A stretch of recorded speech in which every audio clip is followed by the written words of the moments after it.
ngayong hapon mga kaibigan, dito po tayo ngayon sa may Vicente Lim Elementary School.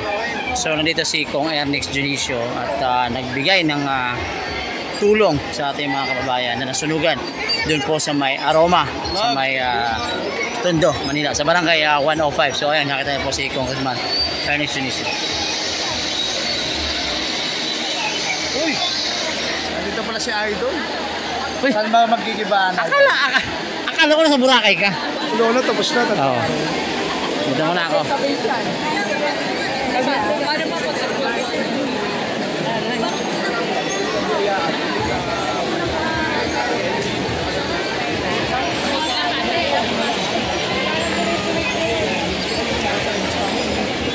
Nabiyayaan po nito 865 families, no?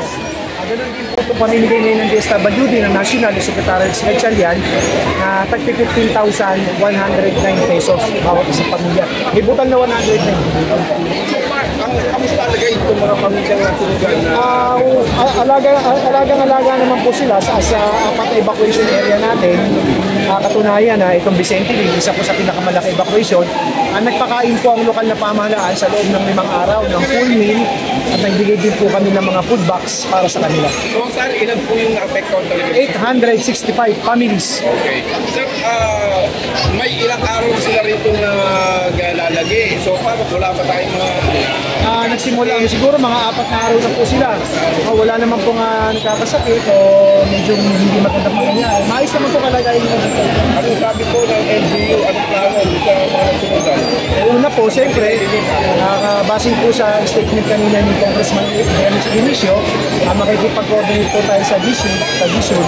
Pero definitely, babalik po sila doon sa lugar nila. Inaayos lang po, maigay, inamatin lang. Meron bang target date para sa paglilipat sila ulit? Siguro yung pagbabalik nila, siguro not later than Monday o Tuesday, baka nandun na sila ulit sa area. Kasi yung perang tinanggap nila mula sa lokal na pamahalaan at nasyonal, pambili ng mga yero, kahoy, makakapagsimula na sila. Okay. Sir Jay, madalas nagkakasunog sa area na yan. Ano ba ang precaution o payo na unang-una po, kasi ito mga light materials, mag-iingat po sana sila. Una sa mga kuryente, o yung paggamit ng mga apoy, katulad ng kandila, bosco. Mag-iingat po sila, tsaka laging maging alerto na kung aalis sila, kasi dikit-dikit yung bahay. Dapat yung maiiwan, bago umalis yung maiiwan, bahay, tingnan maigi na wala nakasaksak na mga di kuryente kasangkapan at kandila na nakabukas. Director, request pa rin sila bumalik sa kasi nila pinanggalingan? Alam nyo po, itong mga tao na to, sila po talagang lehitimong taga-roon na po. At ang karamihan ng hanap buhay nila naririto. Ligtas naman po sila. Pero dapat siyempre, magabayan ng tama ng mga barangay opisyalis natin. At kami naman po sa lokal na pamahalaan, sisiguraduhin po namin na pagbago sila bumalik doon, may sapat na programa at intervention para sa kanila. Ano po yung barangay nito nakakasama? Barangay 105. 105 at zone? 105 District 1, Happy Land. Salamat po. Sir, nasa coastal area din sila.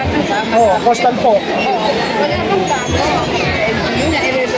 Meron po kami, meron po, lahat lalo yung mga coastal para sa sunog, bagyo, para hindi naman sila maapektuhan.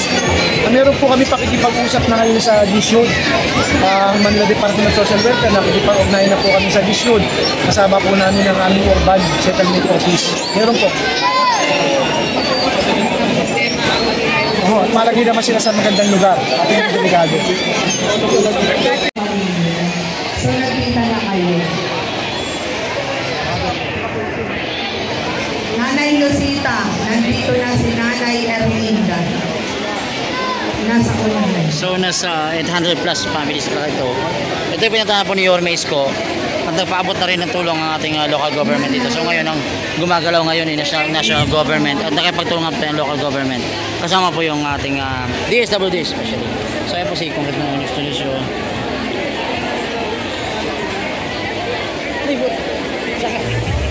Diba kulay po ka?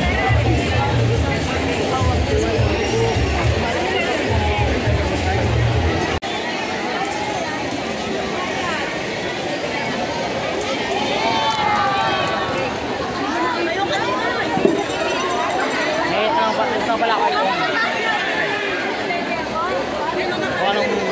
ginagawa ng national sa mga kagulo doon yung mga mga fans club ni Kong. Kasi binigyan siya ni Kong ng